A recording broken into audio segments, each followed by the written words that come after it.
बिस्मिल्लाहिर्रहमानिर्रहीम। अजीज़ तलबा व तालिबात, अस्सलामु अलैकुम। आज का जो हमारा मौजू है वो है हकीम मंजूर के गज़ल नंबर 1 की तशरीह होगी। लेकिन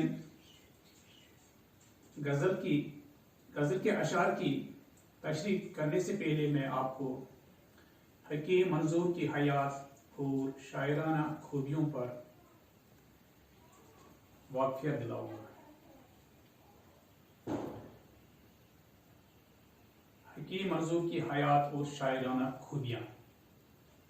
नाम मोहम्मद मंजूर, हकीम इसमें नस्बती है और कलमी नाम हकीम मंजूर।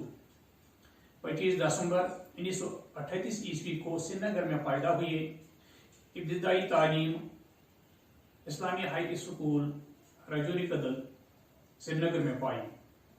बाद में SP कॉलेज श्रीनगर में दाखिला लिया। यहाँ प्रोफेसर अब्दुल आद रफीक, मौलवी नूरुद्दीन, प्रोफेसर गयासुद्दीन और प्रोफेसर जयलाल कौल जैसे उस्तातिज़ा से असर कबूल किया। FSc करने के बाद साइंस छोड़कर आर्ट्स मजमून को अपनाया। अलीगढ़ से अदीब कामिल का इम्तिहान पास किया। हकीम मंजूर कई आला ओहदों पर फाइज रहे। वो एक ज़हीन और काबिल अफसर थे। कस्टोडियन जनरल बने, डिप्टी कमिश्नर बारामूला रहे, नाज़िम तालीमात के ओहदे पर फाइज रहे। सरकारी मुलाजमत से फरागत हासिल करने के बाद पूरी तरह अदब की खिदमत में जुट गए।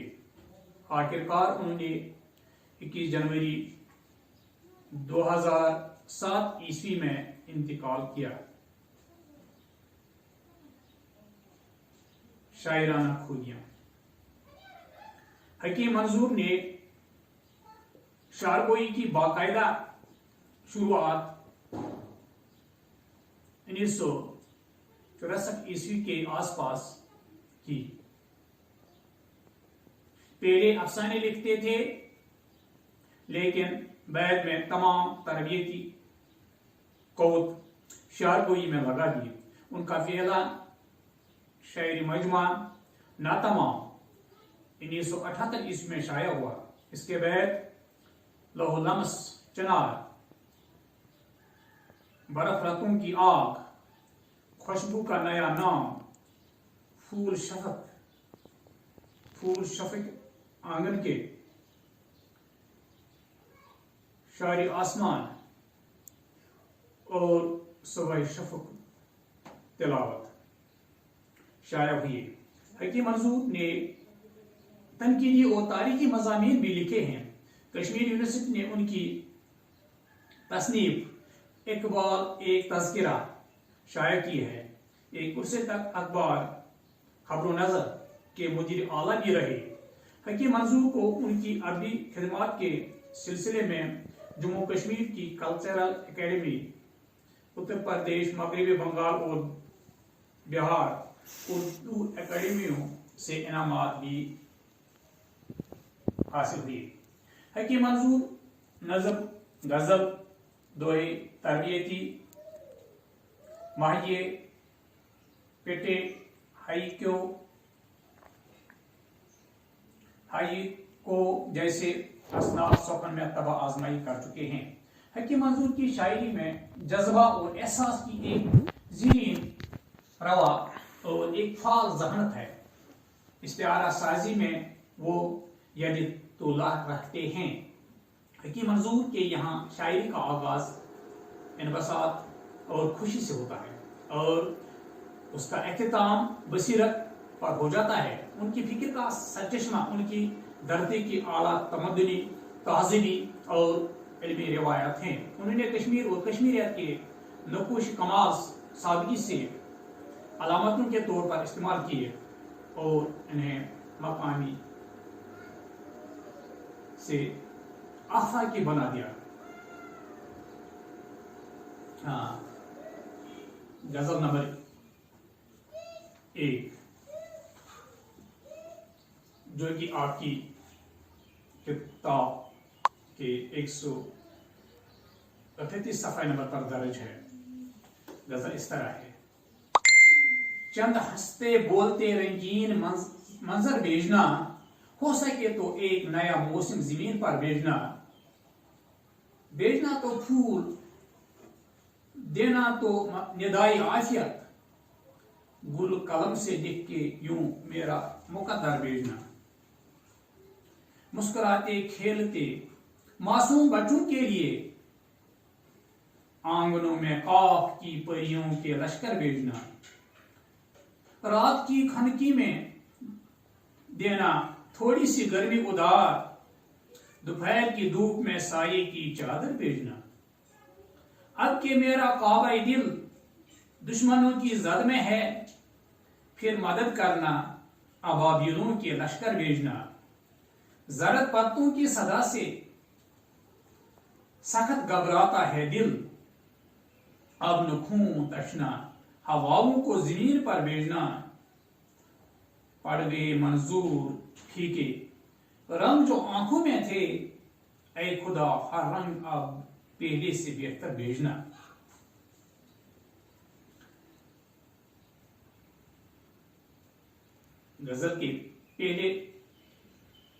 غزل کا پہلا شعر: چند ہنستے بولتے رنگین منظر بھیجنا، ہو سکے تو ایک نیا موسم زمین پر بھیجنا. غزل کے اس پہلے شعر میں شاعر حکیم منظور خدا سے اچھے اور پرسکون دنوں کی دعا کرتے ہیں. فرماتے ہیں کہ زمین کا موجودہ موسم سازگار نہیں ہے، اس لیے ایک نیا موسم زمین پر بھیجنا تاکہ حالات بدل جائیں اور خوبصورت مناظر دیکھنے کو ملیں. چنانچہ شاعر حالات خوشگوار ہونے کی خواہش کرتا ہے اور شاعر امن کا خواہاں ہے.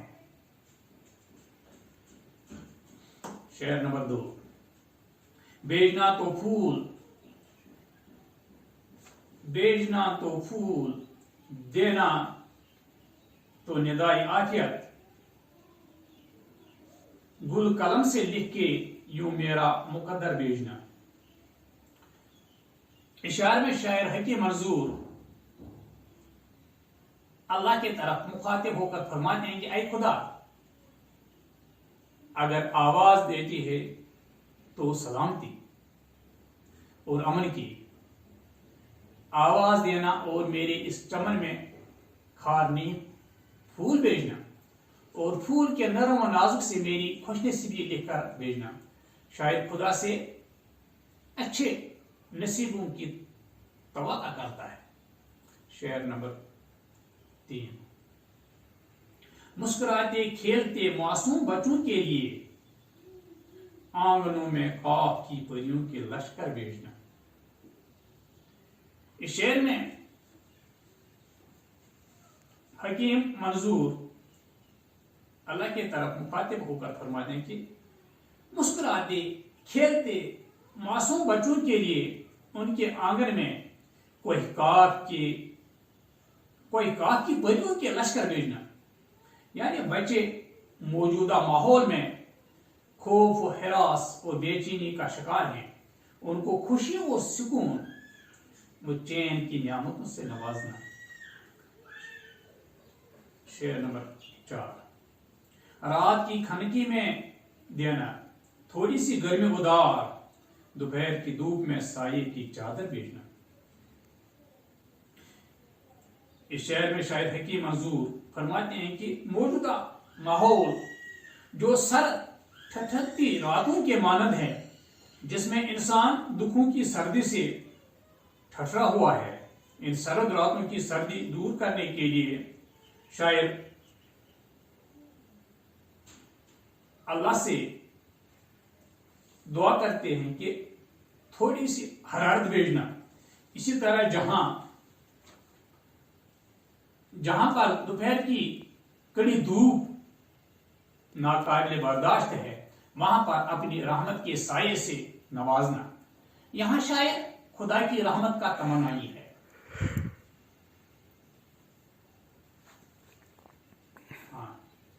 शेर नंबर 5, अब के मेरा काबा दिल दुश्मनों की जद में है, फिर मदद करना अबाबिलों के लश्कर भेजना।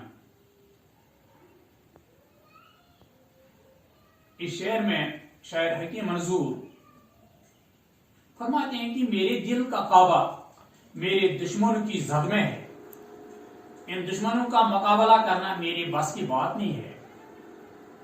यहां शायर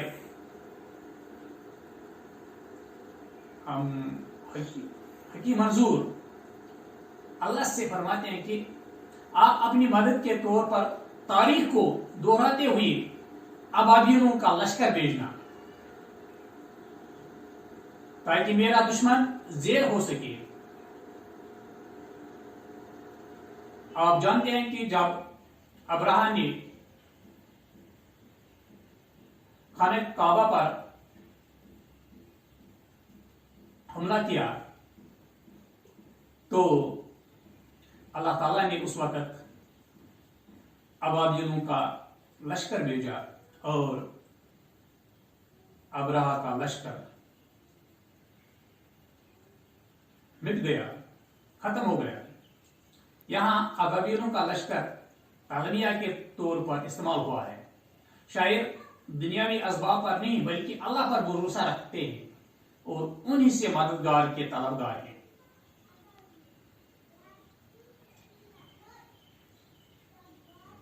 शेर नंबर 6, जरत पत्तों की सदा से सख्त घबराता है दिल, अब नुखूं तशने हवाओं को जमीन पर भेजना।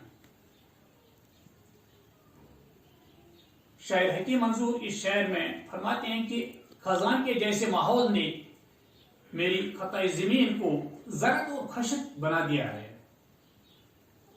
शायर फरमाते हैं कि जब ये हवा से मिलते हैं तो उनकी आवाज से दिल घबराता है, इसलिए अब अल्लाह से फरमाते हैं कि अब खून की प्यासी हवाओं को मेरी जमीन पर न भेजना, जिन्होंने तमाम माहौल को हैबतनाक बना दिया है।